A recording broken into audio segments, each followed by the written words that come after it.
But this first one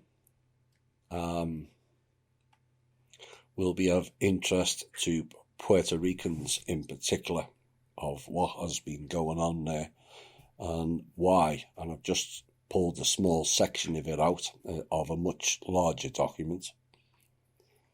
But years before Henry Kissinger and Brent Scowcroft made population reduction the official foreign policy of the United States government, the Rockefeller brothers, most especially John D. Rockefeller III, as he, or JDR3, as he was affectionately known, or unaffectionately known, were busy experimenting on human guinea pigs.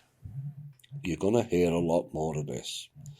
You're going to hear a lot more about the children, and you're going to hear a lot more about these types of stories.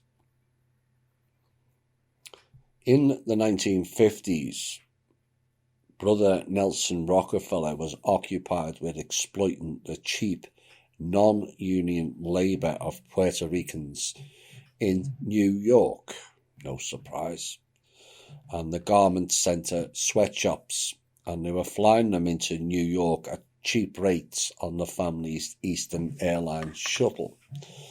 And he was also engaged in setting up cheap labor manufacturing directly on the island, far away from prying US health and industrial safety regulators, under a government program called Operation Bootstrap.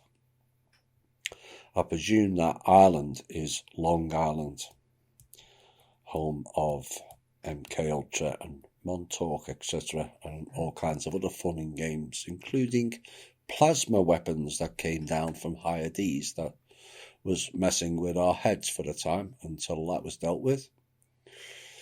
And at the time, Nelson was the Undersecretary of the Department of Health, Education and Welfare, and also a shadowy and highly influential figure in the Eisenhower administration.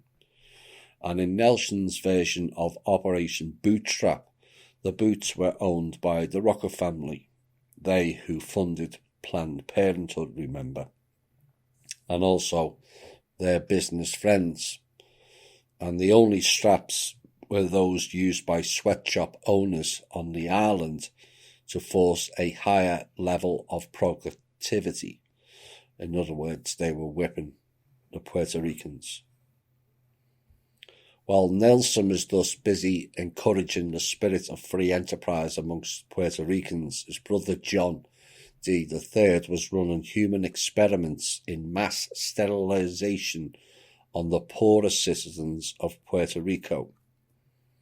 Now, Puerto Rico was an unfortunate island whose sovereignty got lost somewhere in the shuffle of American diplomacy.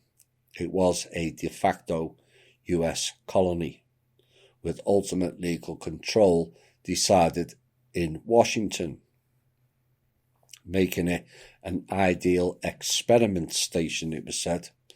And through this newly founded Population Council, JDR III first ran some of the experiments in population reduction, which would later become global State Department policy under Henry Kissinger's NSS, being a prevalent word, letters, M200.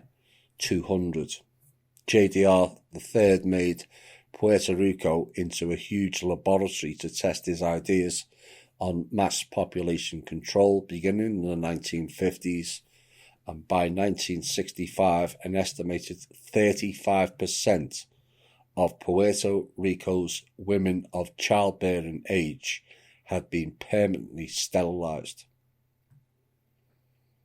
35% of Puerto Rico women of childbearing age had been permanently sterilized, according to the study made that year on the island's public health department. The Rockefeller Population Control and the US Government Department of Health and Education and Welfare, where Brother Nelson was the Undersecretary, packaged the sterilization campaign, and they used the spurious argument that it would protect women's health and stabilize incomes if there were fewer mouths to feed. There would be plenty more mouths to feed if they got rid of these psychopaths and the wealth that they've stolen off the people. And the poor Puerto Rican peasant women were encouraged to give birth in sanitary new US-built hospitals where doctors were under orders to sterilize the mothers after 2 children by tying their tubes, usually without the mothers being aware of what had been done. By 1965, Puerto Rico was a world leader in at least one category. It had the highest percentage of sterilized women in the world. India lagged badly in comparison with a mere 3%. It made a difference when the Rockefeller family could control the process directly without government meddling. No oversight, you see. We've spoken about this before.